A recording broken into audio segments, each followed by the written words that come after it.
Hi, guys, and welcome back to another episode of Milk Mummies. Today, I'm joined by the lovely Nyah, mother, music artist, founder of the Trybe app, and the host of the brilliant Tired Ass Moms podcast. Nyah has built a career that spans creativity, business, and community, and she's been doing it all while navigating the wild ride of motherhood. We're going to be talking about her journey into motherhood, what inspired her to create new spaces for mums, and how she balances her many ventures. And of course, we've got to chat about her love for music too. So, whether you're multitasking or finally getting a moment to yourself, grab a drink, no judgment, any will do, and settle in. This one's going to be good. Welcome. Hi, how are you? I'm really good. Really good. I'm really Yeah. excited to see you. Yeah, amazing. I'm glad to hear it. I'm so happy that you're able to find the time to come down. So, No, listen, likewise, I'm happy for you. So you slotted me in. Do you know what I mean? It's like the things are thinging. So the things are thinging. The motherhood is mothering, and we're just trying to get it all together. Well, I guess obviously you're here to talk about all things motherhood, all the current ventures that you're working on at the moment. But let's start with motherhood. So how did becoming a mum unfold for you? What was the journey into that? The journey into motherhood for me was quite, I wouldn't say it was an accident, but it wasn't something that I ever really was thinking about doing. Okay. Yeah. I was really focused on career and being a musician. There was, especially at the time, there was a really negative spotlight on if you get pregnant, you're out of the game. Yeah. So for me, having a baby was just like, listen, I'm an entrepreneur, I'm running my own business, I'm releasing songs, I'm touring. And so it wasn't really something that I actually really probably wanted, if that makes sense, to be quite honest. Yeah. And then, Kizzy's dad was just like, after a certain amount of years, he's like, this was happening. Do you understand procreation is a part of life? And I was like, sorry. And then, I remember I was actually it's actually really funny. So I was in the recording studio, shouts out to TRC. And I was in the studio. We used to go to this West Indian food shop to buy food in our break. And I've gone, I had a dumpling and a patty and I've eaten. And I went, I feel sick. And he's like, oh, do you think there's something wrong with the food? And I was like, that stinking dirty shop, they've given me food poisoning. He's like, do you think so? I said, I've got to go home. I felt terrible. And I remember I drove home, got home, just felt terrible. Next day, and I had to studio the next day. I was like, I'm sorry, I can't come. I feel terrible. Wow, okay. And then I can't remember why I'd done the pregnancy test, and I was like, you're pregnant. Yeah. Oh my gosh. I'm in my 30s. There's no negotiation here. Like, you're an adult. you know, like if you was 19, it's like, I got the rest of my life ahead of me. But I'm like, yo. Yeah. His dad was so ecstatic. He was wow. so happy. Looked at the test and was happy. And I was just like, I was scared. Yeah. Very scared. Oh my god. Didn't talk to my producer for another, I think it was 3 months. Okay. I just ghosted him. He's like, what the hell's going on? Yeah, and he was like my brother at the time as well. So he's like, huh? I was like, I can't talk right now. Honestly, last thing he knew, the West Indian shop gave me a bad patty. And it worked. It was morning sickness. Do you know what? It's crazy. I think it isn't often that I get to hear the stories like that where eating stuff was just wrong. It didn't align with them, or was making them feel really ill, whatever else. So it's nice to hear that was your experience. So from a storytelling point of view, I'm like, you had that classic sort of thing. Oh, that smells bad, or that tastes terrible. Literally, legit. Like, That's honestly, amazing. I thought it was food poisoning, and then I'm like, yo, and then I was pregnancy for me. I didn't enjoy my pregnancy. Okay, yeah. I had I was sick the whole way through. The whole 9 months. Till a week after, literally it was a week after. I remember I was able to have a cup of tea, and I was like, and I didn't vomit, which I feel like is worse. I was just retching, and everything just made me feel sick. Wow. Everything, food. I had all the things. Was it digestational diabetes? Diabetes, yep, I had that too. I had the shin splints. Oh yeah. She kicked me so bad. I remember I went to the hospital one time, and I was like, part of my stomach was black. Wow. And I went and I said, like, is there something wrong? And the woman looked at me, she smiled, she said, you've got a really strong baby. And I was like, what do you mean? And she said, that's bruising. It's external bruising from where she kicked so much that my part of my stomach went black. Wow. So pregnancy for me, I didn't enjoy it. Yeah. Like, a lot of women, they glow, they had and don't get me wrong, I had the benefits. Like, my hair grew, like, this is a weave. My hair grew this length and put me into a full sense of security, because afterwards I thought my hair was long, and then it changed. Yeah. But it's like I had so many amazing things while pregnant, but I struggled. I actually really struggled. Okay. And I didn't want to tell anyone, because I was still in that space of, but I've got music to release and I've got things to do, and people think I'm pregnant and they're not going to want me to be involved. This is like obviously before like the Cardi B's and the Rihannas, and they really made it cool now to have kids when you're doing bits. Yeah. But back then it just weren't like that. It really wasn't. And yes, you're speaking from things as a musician, but like even in the acting space, there are definitely people who echo. So anyone in entertainment, first of all, I think, period. Because it changes your physique. So they're like, exactly. oh, so you can't do any role. Right. Because you're fat. And then your time has changed, or the thinking that you can't do X, Y, and Z anymore, which is the complete opposite. I kind of find the more mothers that I'm spending time with, coming into contact with, they are way more focused. You're hyper-focused. You know that you have X amount of time to execute what you need to get done. So it actually changes how you function, how you work. Yeah. So it's interesting how it's such it has such a negative connotation when it's actually phenomenally positive. It is a positive. And I think it goes both for both parents as well. I feel like once you get that activation, like fast forward, my producer now has his son. He's actually 6 months old. Yeah. So all of the things then happen to him and he's like, now you get it. I get it. Yeah. And I laugh. And I said to him, listen, I will never, ever judge you for not replying to me on WhatsApp now. Yeah. And he said, don't worry. No, that ain't going to change. 6 months. I've left you on red. I've left you on red for like 3 days now. I'm sorry. I'm like, bro, I'm like, honestly, it's okay. I get it. Like, we are in the belly of our children. Yeah. And that's amazing, you know? Like, and it is negative. They do make it sound a bit negative, but I think now it's a bit more broad. It's a bit more... There's a bit more conversation, and I feel like women are saying, yeah, nah, yeah, I got a kid on my back, in my neck, but I can do the things. Yeah. It's so true. I mean, you did say you didn't enjoy pregnancy in the way that you thought. Maybe I don't know if you ever even thought that you would, but with motherhood, like what has surprised you about motherhood, if anything? The journey of learning about yourself. Okay. So I have a daughter. I know the boy experience is different. I've got friends that have sons. But for me, it's looking at me in ways that I could never imagine the lessons that I've learned. And I'm learning on the go. Like, I done therapy a couple of years ago. And I uncovered so much about myself as a child that now I'm able to parent in a way that I feel like it's going to give her more and what she needs. Like, just as a small example, when I was a child, I was extremely emotional. And I mean, so emotional that someone would talk to me about something and I could just cry. And not because I was upset, but because I was so connected to my emotions. And a lot of my earlier memories are, stop crying, Nyah, stop crying, stop crying. Everyone used to tell me, just stop crying. And it got to the point where I did. Yeah. Like, legit stopped crying. Like, I didn't cry when I gave birth. Wow. Like, I lost my granddad, like, close to my wedding day, which was so devastating. I like half cried once. And now traveling through those conversations with a therapist, it made me realize, oh, I legit just stopped crying. So it made me realize that when my daughter falls over or when she's in a fuss or whatever it is, I allow her time to cry. I do not tell her to stop. Like, the other day I'd done a performance on AG Live and she's standing right behind me. And then I said, you know, this is my inspiration. And I pulled her up. And then everyone was like, she teared up, Nyah. And I'm like, I didn't see it because I was in all of my fabulousness. But it's like, afterwards I said, baby, I'm so proud of you. I said, and you're so connected to your emotions that's power. That's not a weakness. And I think I was taught that if you cry, you are weak. And it's like, you're actually not. You're actually the strongest person in the room because you're able to let your emotions fly. Nah, that's phenomenal that you've created space for her to have that and just give her the time to process that. Yeah, and she's taught me that because now I'm looking at her and I'm not judging her for crying. Like, what are you doing, man? Like, obviously, sometimes, don't get me wrong, you're overdoing it. You got a time limit on the tears, babes.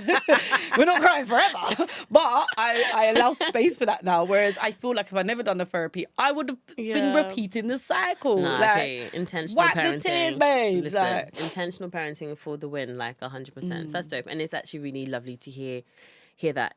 On this podcast, the focus is definitely more on mums, but it's really nice when I hear my male friends or my siblings talk about how they're raising their kids, just being intentional about what they're doing. And understanding what we went through and how and why we did, and then making sure that whatever differences or changes we want to implement, we are. So that's dope. Yeah, it's a journey, man. What is something about motherhood that you weren't told but you wish you had known? How long have you got? No, I'm not even. No shade, but how long have we got? I mean, everything I thought motherhood was gonna be. It's like there's so many other things that I just was not prepared for. Okay. Like what? Like, I'm trying to think of. Okay, so I would say, so you know when you're pregnant and there's a first time you realize that you're caring for somebody else. Okay, so I remember with me, the belly weren't too big, but it was, I think I must have been about 4 months. I just got the safety scan, you know, and they're like, yeah, you're all good. Yeah. The arms, the legs, we're looking fine. Yeah. And I remember I was walking down the road and I just thought, oh my gosh, I feel like if a car come out of nowhere and ran into me, I'm not only affected, I'm carrying something here. Yeah. So I could really get hurt. And my baby could get hurt, and that's my responsibility, and it's no one else's responsibility. It doesn't matter if dad's present. It's you. And I feel like for me, no one warned me of that. I don't know what it is, but it's like that feeling, and you get scared. Like, so it's like, because I'm in charge of my body, which is now bringing life into the world. And I don't feel like I was prepared for that feeling. And it being an everyday feeling for the rest of my life. You know? Forever. Like, I remember my mum used to say, I think I went to Napa, it was like my first ever holiday. Yeah. And she's like, make sure you ring me every day. And these times there's no mobiles, it's like the payphone. So I'm like, ring her every day. Babes, I'm in Napa. Like 18 with all 10 girls. And now I understand, I get it. I actually get it. It's like, the feeling of where are you? What are you doing? Are you okay? Like, I'm the mum that puts an AirTag on her kid's school bag. Got you. Yeah. You know, Got like, do. Where is my child? I hear you. So I feel like that, I just weren't, and no one ever told me about that. Yeah. I had that moment when she was out. So Zena is now 2 and a little bit. Pregnant, I felt she's in the safest place possible. So I kind of had that comfort there. Yeah. But when she was out, I just remember it was like some 4 a.m. or whatever feed. She's gone back to bed. I'm looking at her and I was like, oh my God. This is me forever. It's just me. My partner is there. He's doing all the things. Get it. But in my head, I was like, oh my gosh, it's me. And then I had this thing where, I don't know if you actually even experienced this, but I then had this period of like imagining every terrible thing that could happen that I couldn't prevent or I can't get to her quickly enough. And it was just like a flood, a rolling film for fucking ages, just going. And I was like, I don't know how long I'm going to process this because it was nonstop. I don't even know when it ended.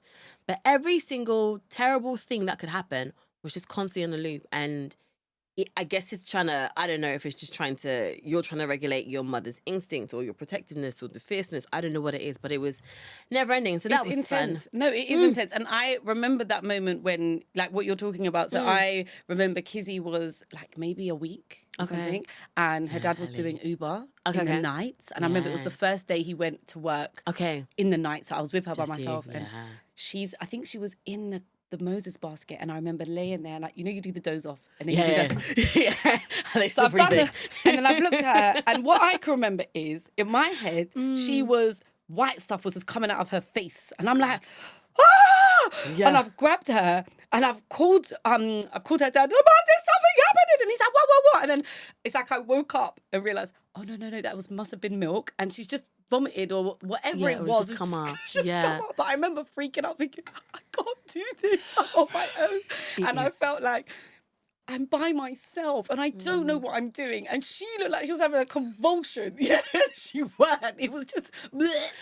But it was the first time I felt so alone. Like that. It was in an incredible amount of Nyah.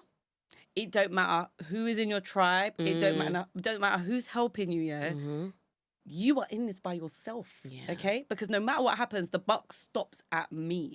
And like when you're talking about all the flashing of the things, that was my moment. That was my moment. Man, intense. The milk, like, but even no one that said to me, you know, don't worry, like there was no. Make her up, have too much. Do you think mums just forget to pass the baton with the keys? Do you know what? That's a great effing question, bro. No, do you know what it is? I think people just forget. Yeah. And it drives me nuts. I won't lie, it's one of the reasons why this podcast kind of came to be, because I was like, the amount of stuff my mum has said to me, my auntie said to me, oh, don't worry. Oh, like, don't worry, like brushing things off. And then when you're in the thick of it, it's like, oh, no. Key information could have been needed here. It could have been used here, right? So I think people just forget. Yeah. And oh, it's fine. And I think also maybe there's an element of, well, you'll be fine because we were fine. Yeah. But it's like, great, but just any extra advice or just hand-holding just in the beginning or whatever it is also just useful. That'd be great. No, it's true. And I remember when I first, like the first couple months of having Kizzy, and I remember my sister-in-law, Kika, she come over and she come in And she's got a daughter who is 3 years older than Yeah. Kizzy. So I think she was like just 2 at the time, or just Okay. over 2. And she'd come in and she went straight in the kitchen. She made me lunch. She just come up. She didn't ask me. She didn't ring me and say, what do you want? She just came in, made me a meal, There you go. took the baby and gave me the plate. And I There you sat go. and I ate. Yeah. And I remember thinking, anyone I know that gets pregnant after me, I will at least once turn up at that person's house with food, shopping, whatever it is, cook a lunch, a breakfast, or a dinner. Because in that moment, I just felt like, you know what's happening to me in the moment. And I'm basically milk on tap sitting here. Yeah, I'm feeding all the hours. I'm like, I must look like complete shit. You know, you're like, what? Yeah, I can tell, like, do you know what I mean? But in that moment, I just felt like, you haven't told me what to expect, but you know what's happening to me. And you showed up and you gave me something that, it's a real beautiful thing. And anyone that fed me at that time, I've held them in very high regard, because it was just like, oh yeah, it was needed. Yeah. How has becoming a mum changed the way you see yourself? Not just as a woman, but as a creative as well. I think one of the main things it's changed for me is my self-belief in myself. Okay. I feel like watching, to give you context in what I mean is like, so I had a billboard the other day in Cromwell Road, and I took my daughter to see it, and she saw it. She was a bit surprised in the beginning, and then afterwards I said, so was you surprised to see Mummy's billboard? And she said, nope. And I was like, okay. Oh, just humble me real quick. It's no, fine. you know, you're thinking, wow, okay, but this is a billboard, but okay. And I said, well, why weren't you surprised? She goes, because Mummy, you're amazing. You can do anything. And she said, I would think you'd have a billboard. And in that moment, I felt like, yeah, you're the one that made me have that billboard, because everything I've done since you have been born has been me following my dreams in all of its entirety. Yeah. And I do it relentlessly anyway, but I know that she's watching. So I'm active in who I am, and I'm very purposeful now. I don't feel like before I was purposeful. I don't feel like before I ever said no to things I don't want to do, because I'm a bit of a people pleaser. Yeah, but now I'm like, oh yeah, no, babes, we're not going to be able to do that. And they're like, huh? And I'm like, no, it's not disrespectful, but no, we're not going to do it. And I understand what I need to get a little bit further. And I'm not scared to offend. Yeah. You know, and I feel like before, I didn't want to offend anyone. I'm not offending. I don't want to do that. Sorry. Like, even now, it's like I get so many incoming stuff, and I'm doing a lot of stuff by myself. I have a really diddy team. It's very, very tiny. I have an assistant and then a 2 people in my workforce. But I'm not scared to say, okay, message Stephanie and let Stephanie book that in. Whereas before, I didn't want to, like, I've got friends and stuff that are doing stuff, and I'm like, no, I'm not parring you. This is how I stay organized. Yeah, you know? Fair enough. And I feel like that is something that she's taught me. She's taught me to do. It's okay to say no. Yeah. And it's okay to say, follow the way I do things to get the best out of me. This is true. No, very, very true. And I love that it's added to your work style and your sense of focus as well. And it's interesting how, I don't know if it's a thing, if it's just as women, but it's interesting how saying the word no, even though it's for your benefit, is so scary to do. And it's mad how empowering it becomes when you realize it's okay to say no. Yeah, and I feel like men say no all the time. And it's not a thing, but we say it and feel like, oh God, I've hurt their feelings. And it's like, no, but if I don't say no, I'm going to hurt my feelings. And then I'm going to hurt my daughter's feelings, because it ricochets into my house. 100%. So I feel like that is one of my best lessons. Yeah, okay. I guess maybe this ties into my next question, where I wanted to ask, have there been moments where you've had to redefine or reclaim parts of your identity since becoming a mum? Like, I think even saying no is a big part of it, where you're reclaiming what you want to do and how you want to do it. No, I feel like it is all the things I was scared about losing, like my identity, but when I got pregnant, I was really, really scared about getting stretch marks. I was super scared that my bum was going to go completely flat. One girl that I knew got pregnant really when I was young, and I remember looking at her bum after that. Oh, where'd it go? So she pushed the bum off. No, because that's actually a thing. No, I'm not going to lie to you, because I was very scared about that. I didn't even know that was a thing until after. And the bum goes, babes. And I feel like, because they make you lie on your back and it goes shum. So I know it sounds really aesthetically like, okay, but I was so scared of losing my bum. It's important. Listen, I'm the part of the itty bitty titty crew, so I thought, hey, she's gonna suck on these boobs. I'm gonna have no boobs. And then also the ring of fire. Women terrified me about this ring of fire. Did you have it though? No, I didn't have it either. Yeah, I was waiting. I think after I gave birth, I remember being in the bathroom because someone said, get a bottle with water in, because when you go, it's gonna be terrifying. Yeah. And when I you're sat peeing down for the first time. I was like, Yeah, there's nothing It's happening fine. here. Okay, there's no ring of fire. Great. Yeah, So yeah, yeah. everything I was scared of just didn't happen to me. Okay. And I don't know if I derailed from the question, but okay, yeah, no, about myself. So I feel like, everything that I thought was going to happen didn't. Yeah. So it was a much easier way for me to step back into who I was, Okay. if that makes sense. And I Yeah. feel like there's this overwhelming thing of, oh, you need to snap back and you need to look amazing, you need to be amazing. And there's a focus on the external and there's no focus on the internal. And that space of the tearing your hair out because you've gone from being a woman that is just doing for yourself. It's just me. I get up, I go to work, or maybe, do you know what, today? I'm not gonna go to work. Go to the gym, I travel, I do all the things. And then now it's like lockdown. It's like lockdown before the lockdown. You know, you're just in your house, you're at home staring at your 1-year-old who has dribbled and okay, they've done all the fun things for today, but you're over it. Like, and there's just an overwhelming feeling of, I love you, but I don't like this, okay? Don't like it. And what I always say to women is that the first 4 years it's a thing. Okay. And there's no place for them to go for a certain amount of hours. So you are them and they are you. And it's really difficult to separate the two. And I feel like what happens to a lot of women is they never separate the two. After, even when they start going back to school, it all just is, you just put yourself on the back burner. You know? And I feel like once she went to nursery school and it was like a 9 to 3. I remember the first week and she was a child that she didn't even cry. She cried when I picked her up. I don't want to go home. I'm like, yo, what is life bad? What the hell? All the mums are tearing up and out. My kids like, deuces. I'm like, so when she went, I feel like it was an easier let go for me because then I was like, oh, wow, what do I do with all of this time? I've got so many hours. I can do things. I can do stuff. I can sleep. I can anything. I can eat by myself. Whatever it is. All of those things. And I feel like I always do say to mums, I'm like, the first 4 years it's insanely crazy. But just immerse yourself in it and then figure out who you want to be. You're not going to be the old you. That old you's gone. She's gone. She did what she needed to do and she got you through. She got you to here. New stage, new now phase. figure out who you want to be next or where you want to travel to in your own brain, your mind, your body, your soul. And then you can start to travel towards that. But I do say, give yourself grace for the first 4 years. Because I was back at work. Like I had my office and I was bringing her in the car seat and... Why? No, but my company was running fine without me. But why? Because I felt like it was.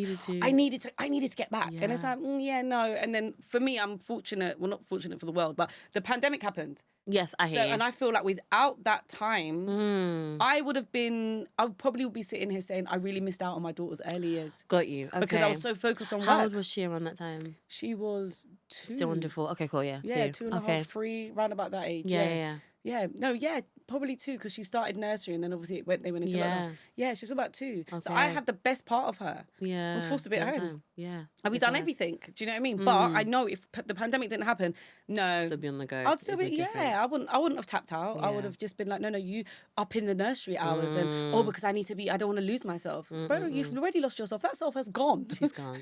She's gone. She did what she needed to do. There we go. But literally that. One thing you've mentioned earlier, and you said it a few times, the word tribe popped up here and there. You mentioned your sister-in-law, what she came and did for you. You were running Trybe, which is actually, let me get you to tell. I'm trying. You tell me about it. No. Okay, so just before I had my daughter, I was running a merchandise company. I've been running it for over a decade, as well as still trying to hold my foot in the door with the music. I'm like releasing songs no one cares about, but I was still trying. Music. Creativity. Music. We'll talk about that another day. That needs a whole session. So I had her, and then I realized that, like, what am I doing with the merch business? Like, it's a lot. I fell into it by accident. I actually had my own fashion brand first, and I bought all the equipment, and then just started servicing all the artists' merch off the back of having my equipment and needing to pay my rent because fashion is fashion. So I realized that I couldn't do it all, and that wasn't something that I loved anymore. So I decided to sell my business and hand it off to somebody else. And I actually managed to sell it to a great guy, and now we're kind of like partners because I get a residual on all my merch clients. That's dope. And then in doing that, I was still doing a fashion, but obviously I was working from home because it was a pandemic. And I just started to realize that there was a real like, I felt like I was an oracle. Okay. Yeah, I felt like, Go on. what shoe size is the baby? Oh, nah, what shoe size is the baby? Oh, what does she need? What is the milk she's on? What nappies is she wearing right now? Oh, is it swimming? Does she need to, what does she do? What does she need to pack in the bag for swimming? And all of these questions kept coming to me 24/7. Yeah. And I felt like both her and her dad were both first-time parents. Apart from me carrying the baby inside of my stomach, we both have the same experience here, okay? Do you understand what I mean? Like, your experience, I didn't read no books, okay? Like, I wasn't reading no blogs. I wasn't the mum that went to the groups. Got you. I never done any of that. Yeah, no, okay. it wasn't for me. I really respect the mums that can do all of that. But you see me, that's vomit. I don't want to be there. So I'm like, you've seen me not do anything, in that world. Space, yeah. So what makes you think I'm going to know the answer? And it just done something to me. And then I remember sitting there thinking, how can I leave? I was off of work for my maternity leave. I'm out of my office and they're printing, doing fulfillment, printing for people. And no one asked me a question. And I realized that in that moment, I'd created a system. In my 10 years, I'd built a system that allowed me to step out. Which meant that when I'm away, all the answers were there because we had a system. And then I realized I ain't got no system at home. Okay. There's no system. So how can I complain about my partner when there's no anything for him to lock into to find anything out? He's only got me. Yeah. I hear you. And I don't have him in that same vein because I'm not asking him any questions because what do women do? We go to the source. Oh, what shoe size is she? I don't even know. Let me go and find her last shoe. Oh, that's a 1.5. Maybe she could be a 2 now. We're going, what nappies is she in? Or whatever it is. I find the answer out. I don't just know it. I go and look for it. So I thought if I could create a product that housed all the information. So when I step out of the house or step away from my child and give her to her aunt or her nan or whoever my group is that is helping raise her, because it ain't just me. There's no way I could be an entrepreneur and all of the things without giving her to somebody. But how could I do it in a way that they wouldn't need to ring me and they would be able to access real-time information about my daughter that's going to still make sure that we're raising a champion. She's not going to be left behind because, oh, mummy didn't get to do that with her. And I thought, if I create an app that everyone has access to, then maybe people could ask Trybe and not ask the mum, okay? And I feel like sometimes, I know it kind of sounds like a bit man-bashy, but it's not man-bashy. Like, I appreciate dads, and there are amazing dads out there. I didn't grow up with a dad in my household, so to see Kizzy have a dad who's so amazing is great. However, I'm still the one that was getting all the questions.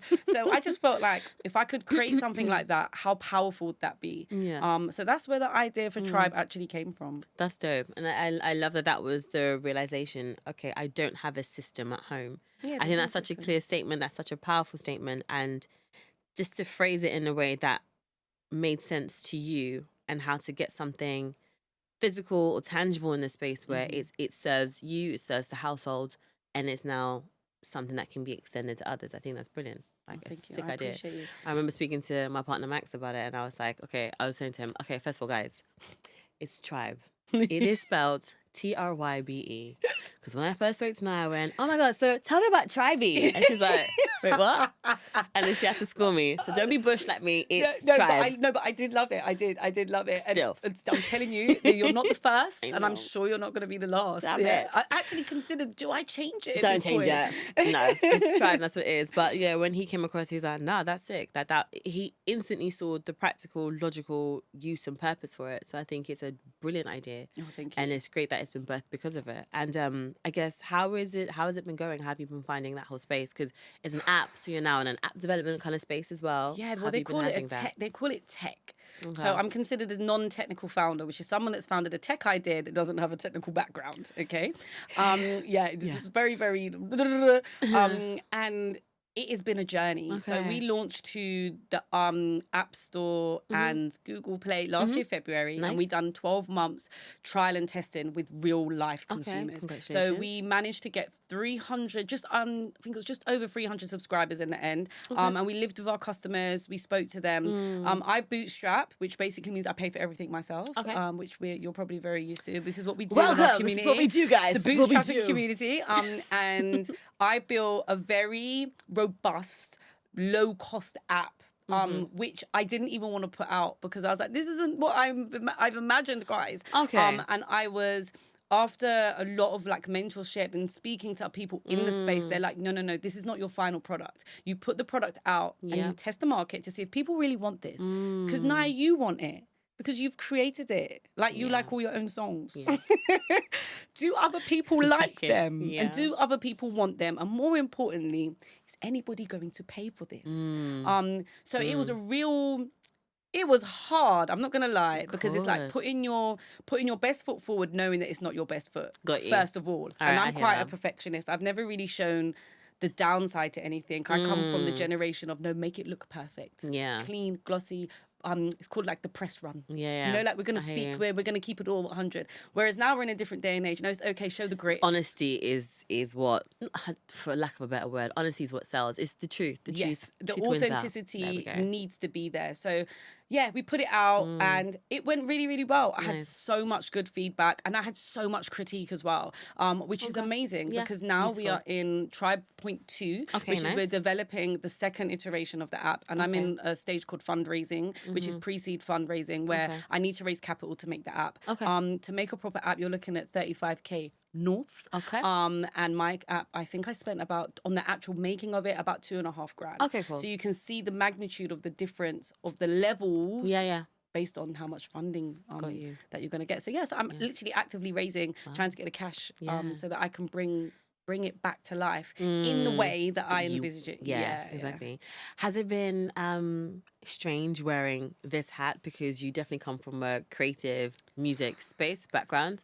How has it been navigating this space? Do you know what? I'm really glad that you asked me that, because for a long time I hid the two. So I'm in the tech rooms and I'm in the conferences, and I went on so if there's any founders out there that have got an idea, especially in tech, there's programs called accelerators, which help founders speed up their business idea, basically, which is why it's called an accelerator. I think my sister asked me what, so I said, oh my God, I've been applying, I weren't getting on, and then I got on one. The first one I done was a Barclays. It's called the Black Founder Accelerator, so it's really good, especially if you're a minority. So anyway, I managed to get on the accelerator, and I said to my sister, oh my God, I'm on. And she said, what is it? And I went, I don't really know. But I'm there. I'm in the room now. And then when I went and looked and understood, it's like, oh, okay, yeah, it says what it says on the tin. It helps you accelerate your business. So anyway, I went on a few accelerators, which are so powerful because they really help you understand the pockets of your business that you're probably not very good at, because some people are just, well, I'm just not good at everything. I'm good at some stuff, and there's other things I shy away from, and I'm like, hey, we'll just do that a little bit later. So yeah, I managed to get on some accelerators, and they really helped shape my vision and understanding of what a tech startup is about. So anyway, while I'm in all the rooms, I'm keeping the music stuff completely silent. Like it's not a thing. I'm not Nyah that does music. I'm just, hey, I'm Nyah, Trybe, tech founder.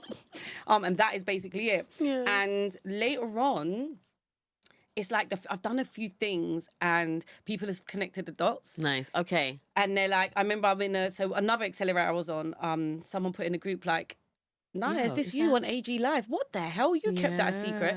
And then I had somebody reach out to me on LinkedIn with a really big opportunity to work with DWP. But he said he recognized me from the music.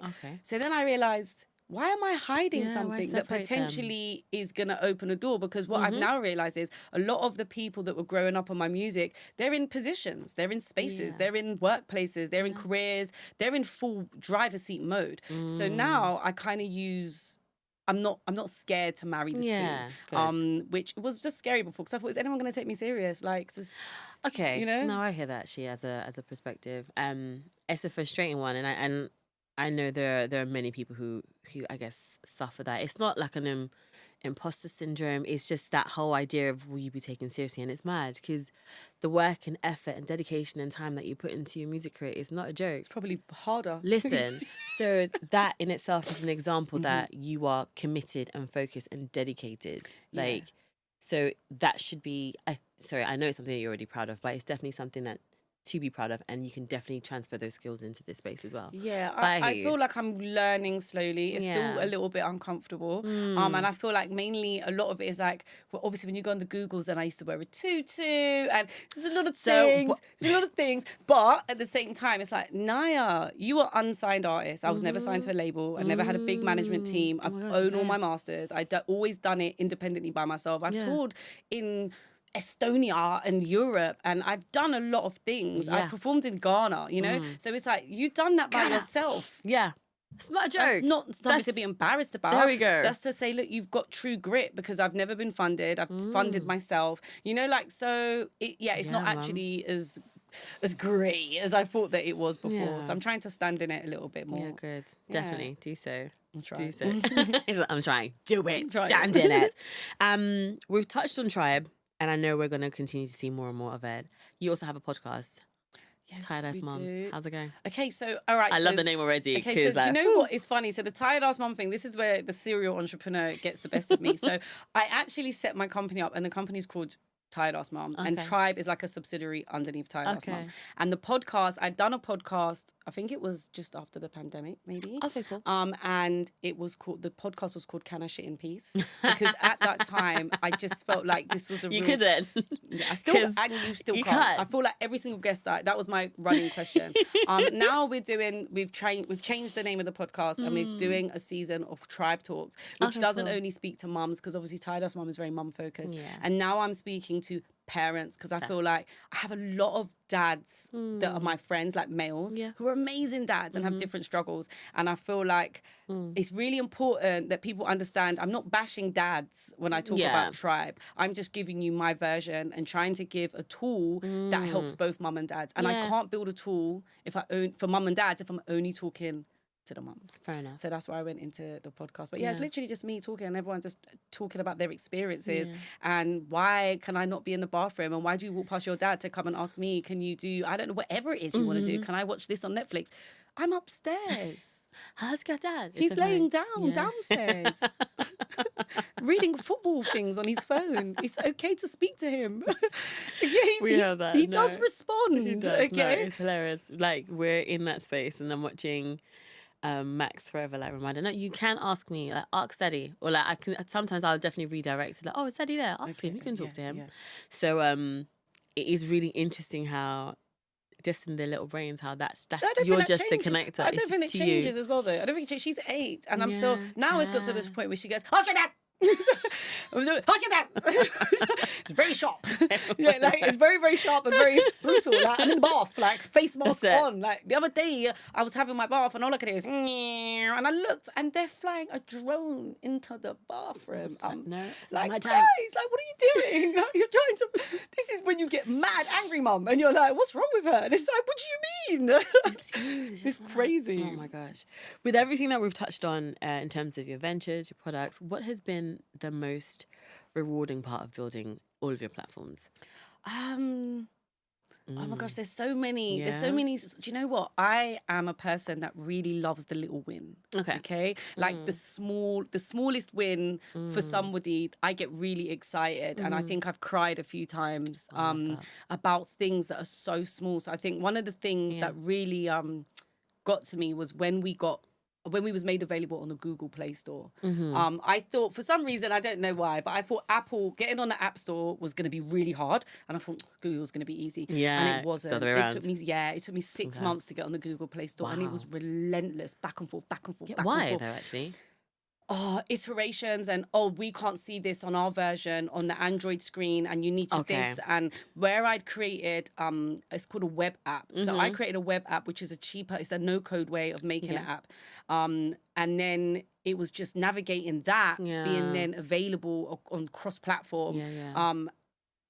Relentless. So when that happened, I was so like grateful that I could have just stopped. Down tools. I've done. I did it. I did it, guys. I made it. I did it. So that's probably one of the moments recently that I've like just the achievement of the real small stuff. Yeah. Like, and then I went on an accelerator. So I've been in my accelerator bag. Okay. I mean, I done the Barclays, and then straight after that, it wasn't even after. I think it crossed over 2 weeks and I was actually in Jamaica at the time where they crossed over, and I'm doing all of these classes. Yeah. So I crossed over. I've done Sky. There's an accelerator called the F100, another amazing accelerator if anyone is interested. Yeah. But they crossed over. So you're doing like 2 virtual sessions a week. So then for the 2 weeks, I was doing 4. Wow. And then Intense, while I'm doing the 4, I think one of the sessions was on at the same time, and then I didn't want to be like, oh, guys, I can't do it because I'm like, no, I'm fully committed. I was there, and I'm a person, camera on, hi everyone. So I remember I was on both of these calls simultaneously. I knew you were going to say that. Yeah, go on. I said to my staff, I said, guys, right, what I'm going to need you to do is join the call because your team can join. I said, and one of them I'm not going to be listening to, but you need to message me if they speak to me. So then that way I can quickly jump in. And I was on there. I lasted 12 minutes. Bruh. I went, shoom. Well, I think I closed the laptop and said, yeah, battery died, boys. I couldn't do it. I was a psychopath. This is not serious. This is actually not serious. But they're really, really good. Like the courses are so good, and they just opened me out into a lot of different areas. That's nice. But yeah, they help you understand what your wins are as well. So sorry, that's what I was saying. I want to say I'm such a chatterbox. So another achievement that I was really happy for is that so the F100, you had to do a live pitch. Okay. At the end in the Sky HQ in front of a room full of like movers and shakers. Yeah. It was loads of people, and all my friends are like, but nah, you've performed to like thousands of people. And I was like, this is different. They're talking about, I'm talking about numbers and the equity share in the market and the validation of all of the words. Like, and I have my own like issues. Like I suffer with ADHD, I'm dyslexic. So I've got my own challenges on top of all of that. Singing a song that I wrote, that I know like 10 years ago, this is I could do it with my eyes closed. Yeah. But this, new territory. New language, new territory, as you said. Yeah. It was. I was so nervous. Anyway, so that's another one of my things that I was really excited to do. So I done the pitch, and I felt it went really bad. Like I weren't happy with the pitch. Afterwards, I came out, and I remember I was in the car on the way home, and I was just depleted. I thought I'd done all of this. I got to the stage. I'd done the pitch, and I just felt like I was the worst in the room. Yeah, and for me, it's like I don't want to be the worst in the room. Of course, nobody does. Yeah, I get it. But speaking like, to that perfectionist side of yourself, and you're passionate about what you're doing. Yeah, and that's how I felt. And I came home and I was like, yeah, I don't think it went well. And then I was talking to one of my friends, and she said, yeah, but Nyah, something that you need to really consider is that often or not in the groups and the circles that you're in, you're always the person giving everyone all the tips and the advice, and you've done this and you should do this and helping everyone. If you are not the best in the room, it means you're going to learn the most because you're not in a space of knowing everything. You don't want to be in that space. If you're the smartest in the room, babe, you're in the wrong room. And it's like a light bulb went on. I still cried that night because I thought, no, I don't care about that. I want to be the best.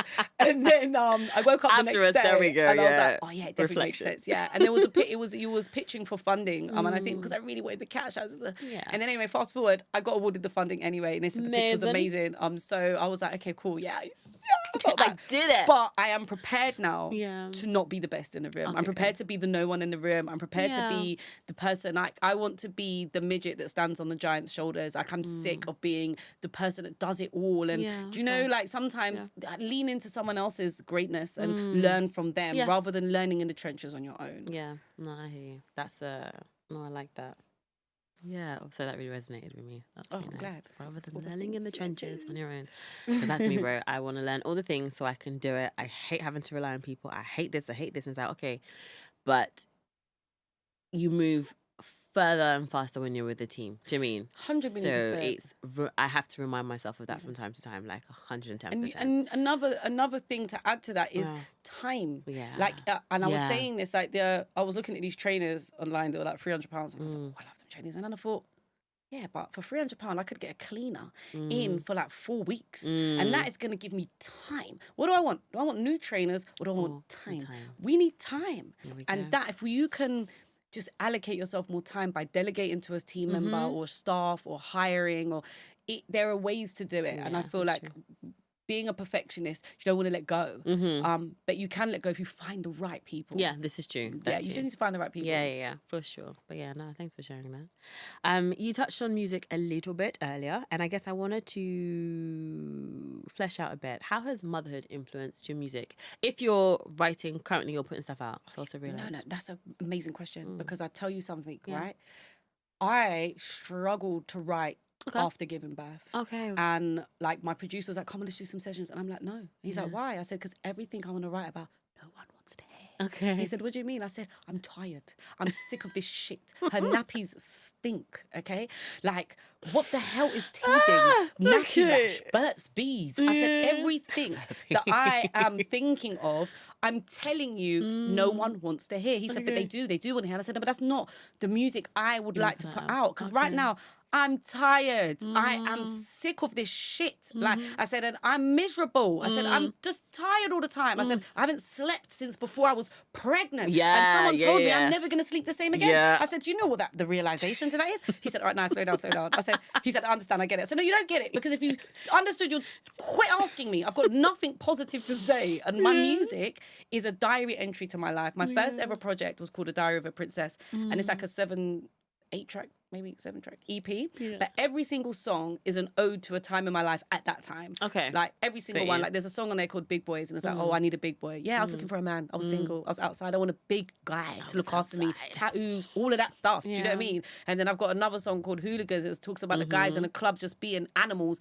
I was in the club doing frontline. I was experiencing it. So for me to then write a project at this time in my life, I'm writing about what I'm breathing, seeing, sleeping, misery. Okay. And yes, motherhood is amazing. I'm not saying it isn't, but there's a downside that tugs at your entire being of trying to fight to stay alive. And I'm like, I cannot poetically put that into a song. People, there is someone that can, but it's not, I cannot do it. And everything was just very heavy, you know? And I said, no, I can't do it. And then I didn't know if I was going to do music again. I was doing bits, but nothing like, you know, nothing that was really connecting or hitting. And then the year before last year, I went to Ghana for a friend of mine's 40th birthday.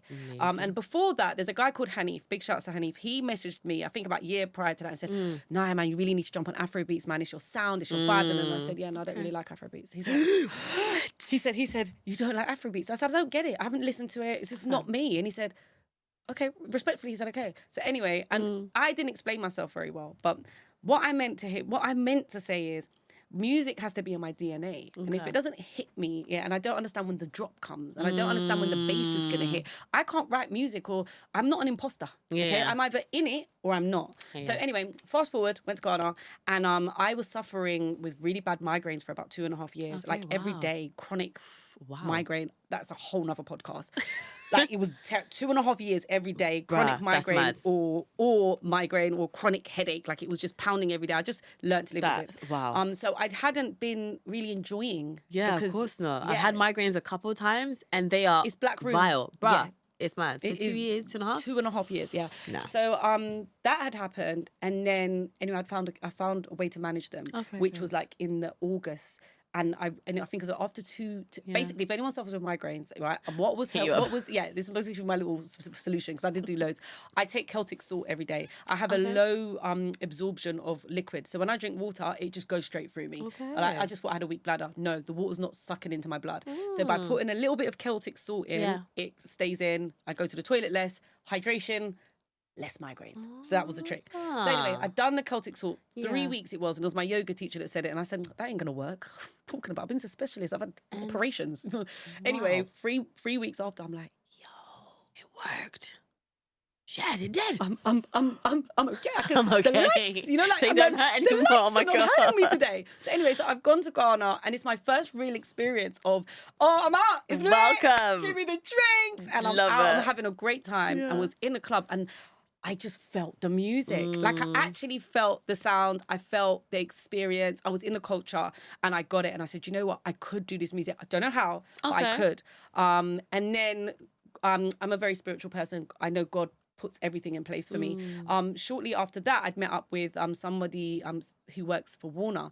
So I've known him in the industry for ages, just catching up, and was telling him what I want to do, and blah blah blah blah. And he was like, "Oh, okay. There's a writers' trip to Ghana in January. Yeah. Do you want to go?" And I'm like, "Yes, okay." So he put me in a room with like. I thought I was going to go in there and make a project, I soon realised, you ain't making shit. These people are writing songs for Drake, Beyonce, all of the people. No one's interested in working with me. But what came off the back of that is I met some local talent when I was out there. Ended up in the studio and I cut an EP, which gave me my first single, which was actually released a couple of weeks ago, called My Power. Amazing. And I co-wrote a song with a girl from, like a Ghanaian girl, and it was about standing in your power, being in your purpose, owning who you are, and letting all the negativity just flow away from you. So that is how I ended up writing again. And it's because I have something to say. Like I actually have something to say now. And I didn't have anything to say before. Yeah, no, amazing. So mad, like, Ghana, obviously, I'm from Ghana as well. So anytime anyone says Ghana, I'm just like, that's my people. Yeah. Ghana's the answer to everything. Ghana. So like, I just love how that's kind of come together. And I love you got to be there and just. I feel like everything. I need a Ghanaian passport. I've been 5 times now. Listen, I've been 5 times. I actually took 3 business women that I know who are all mums, and I took them on a retreat to Ghana over Mother's Day. We went for a week, so with no kids, just all of us. We've done workshops and like, it was absolutely amazing. Every time I've been to Ghana, I've come home extremely inspired. The last time I went, I thought, I can't get inspired again. This is like my 5th trip. I'm taking the girls. And I came back and I said, bro, every time it hits. So yeah, you have a beautiful country. Even though they call me a brony. I was going to say, aware of time, maybe. No. But then it's affectionate. Yeah, now it's like, okay. You're welcome. You're here. It's fine. Akwaaba. It's all good. It's all good. I'll say 2 things. Do you remember where you went to in Ghana? And then also, you had a week away from your kid. I've got my first week away from my daughter. Oh, okay. I don't think I'm ready. So any advice? Tell me. Okay, so... I'll be stressed. Anyway. It's your first... How old is she? 2 and a bit. It's your first week. Have you done weekends? I've done 1 weekend away. And that was hard still. Okay, all right. To be totally transparent, I'll be really honest, right? It's not gonna go. Okay, go for it. Okay, now I'll be really honest. I'm ready. Yeah. My advice to mums, is you have to take time away from when they're born, because if you don't take time away from when they're born, it is a really difficult step away, because it is still difficult for me. Is you and your partner going? Just me, girls trip. Girls trip. I know you're gonna be fine. And then listen, you're going to be fine. You take a shot at the airport, you take a shot on the plane, you take a shot when you land, and you take a shot all the way till you get back. Through. Yeah. Great, okay, cool. You just speak to her, and I would set up a time where you say, like, don't be a free-for-all, okay? Because that gets a little bit, you don't get to enjoy yourself. I would say set up a little schedule. So you say, Mummy's going to speak to you at this time every day, and I want to hear everything that you're doing. And this is where Trybe comes in. Yeah. So if we were up and running today, you'd be able to have the app, and whoever's looking after the kids can upload all the stuff about the parent, about the kids when you're away. Yeah. And also all of their events and everything they're doing is in your app, so that you can look at a glance. So if you're in a different time zone, you're going to know, oh, but my kid's here right now, or they're sleeping, or they're at gymnastics, or whatever the things are. But yeah, you listen. Okay. You're going to be fine. I think the hardest trip for me was when me and her dad went away together. Ooh, intense. Yeah, and we went all the way to Bali. I can't even imagine that. He was raging. He said, how dare you make me live my child? I'm like, I've always wanted this. He's like, no, it's too far. He won't do it again. He said, no, wait, it's way too far. Yeah, he said, no. Oh, wow, that was too much of a distance. Because we've done weekends and small things, but she didn't like it. Okay. Yeah, and it was hard. Yeah. But I think if he's here, you should feel good, because it's like, do you know what? And the kids vibe when their dad's in the country. Like, that's what my daughter said. She said, I didn't like it because daddy went here. I said, but when I go away, you don't even stay with your dad. You stay with nanny. And she's like, I know, but daddy's at home. I'm like, she knows where he is. Yeah, so I think they'll be fine. And you'll be fine. You need it. Yeah, I know. Where are you going? I can't say. Oh, you can't say? Oh my gosh, I nearly did. Oh, was it a surprise? Ooh. Yes, so it's a girls trip that I'm organising. I've organised actually. I haven't told the girls at all. Okay. I've done everything. So we're turning up at the airport. Gonna find out where we're going, and off we go. So I love that. There's another friend of mine. Her little one is 2 or coming up to 2. So that's the first time she's also going away for a week as well. We'll be drinking a lot together. That's a fact. Yeah. And then I have another friend who has 2 girls. One is oh, one is 10, one is 4. Forgive Okay. me, Deanna, if I got that wrong. And she's just like, I'm ready, let's I'm go. ready. Yeah, so yeah, we yeah. can She's definitely see the seasoned, she's difference. Do you know what I mean? yeah. But have you seen the Okay. stuff on Instagram and stuff, all the TikTok, Yeah, where I you see the know. mums and they're like, when they're just leaving their kids and they're bawling and they're crying, and then within half an hour at the airport, they're like, yo, in duty free, living your best life. And Okay. remember, you have to show her this. You have to know. show her that there's a life outside of just this. Ugh. Do you know what I mean? Like, Yes, she needs to it's true. see Yes, mummy. no. Like, Yeah. and I'm telling you, the first day might be a bit tough, but you'll be fine. I'll be fine. And if you're organising, you're gonna have your itinerary. Things are gonna be planned and organised. You're gonna be booked and busy. I guess it's true. And then Okay, on your way back, okay. you're gonna be like, why was I complaining? That's what happens. All right, I'm going to bear that in mind. Okay. Focused. And, no, wait, Ghana. Where did you go to in Ghana? Do you remember? Oh yes, I went to I stayed in airport. Yeah? In Accra. Yeah, And then no, where did I stay this time? Cantonments. Okay, yeah. So I stayed in Cantonments this time. cool. But before I stayed at airport, Yeah, basically, I was yeah. just there. But I travelled not all around because I was only there for a week. But we went to yeah. like the Big Blue, and I yeah. took them to all of the things. And then Okay, I've got a dope. really amazing girl over there that always comes and does stuff. So she took the Nice. girls to the market because I've Oh, done the market. great, I've done the market now. I just gave her my shopping list. But yeah, it was like, you have a really beautiful country, and I feel like it's the first time I've gone and seen Black people in every single position there is. Like, I went there, and this is part of my migraines the first time that I went, and I went and got all of my scans and stuff out there. So I Nice, went to the yeah. hospital, I got Yeah. all my scans, and over here on the NHS they missed a diagnosis. And when I went over there, it they showed don't, up, and I yeah. came up and said, look, here are my things. And they were like, well, you've got that done in Ghana. And I'm like, health yeah. in And they're Ghana like, is amazing. oh, yeah, it really is. And like the private surgeon was like, when you said you was getting them done, because he referred me to get them done here, it was like 5K for the scans. So when I've come back, he said, I'm not going to lie. He said, when you said you was getting them done in Ghana, I kind of thought this is a dead end. And he said, they're the best results that I've ever seen in my life. He said, do you mind me asking how much you paid? I said, yeah, I do. Nice. Mind your business. There you yeah? go. But it was really, yes. yeah, it's amazing. So, there's a lot to be said there. Okay. I've digressed. I've gone somewhere else. Anyway, so what's the one thing you wish more people knew?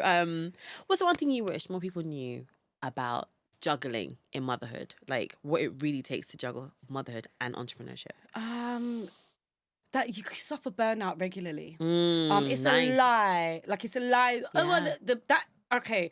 There's people that post on Instagram, they've got the cleanest house, and they show you this version, right? Yeah. There's a few people that I've seen do it, and they'll be like, and now I'm going to get the kids in the car. And then all the kids are walking in their beautifully, perfectly ironed, pristine uniforms, and the packed lunches are all cut and everything is perfect. Yeah. And that doesn't exist. Yeah. It might exist once or twice, but if you are juggling entrepreneurship and you are building, Yeah. and especially if you don't have access to financial resources, which Yeah. a lot of us don't have when we're bootstrapping in the beginning, then it can be very tiring. I do this thing called the headboard, where I will FaceTime one of my mum friends who are also in Yeah. business, and I'll be like, yeah, I'm at the headboard and I feel really bad for laying here and not doing anything. And they remind me that shut the fuck up and lay down. Yeah. Because it's really, really important. And like I'm showcasing at the moment, I'm filming a web series, and the other day I filmed my house. It's like a bomb's hitting. Yeah. There are clean clothes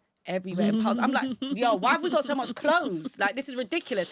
But everything is a mess because something suffers. Yeah. Like, if I'm amazing in doing my music, and I'm amazing in my business, and I'm amazing being a mum, and Kizzy's got all the love and the support she needs, the house is gonna be shit. Yeah. I cannot manage the whole house. Like, Yeah. I went through this thing where my husband does a lot of cooking. God bless him. Yeah. And I said, okay, do you know, I'm going to support you more. I'm going to do more cooking. I'm going to get air fryer, and I'm going to cook Monday to Friday, and you cook on the weekends. Okay. 2 weeks, babes. I lasted 2 weeks.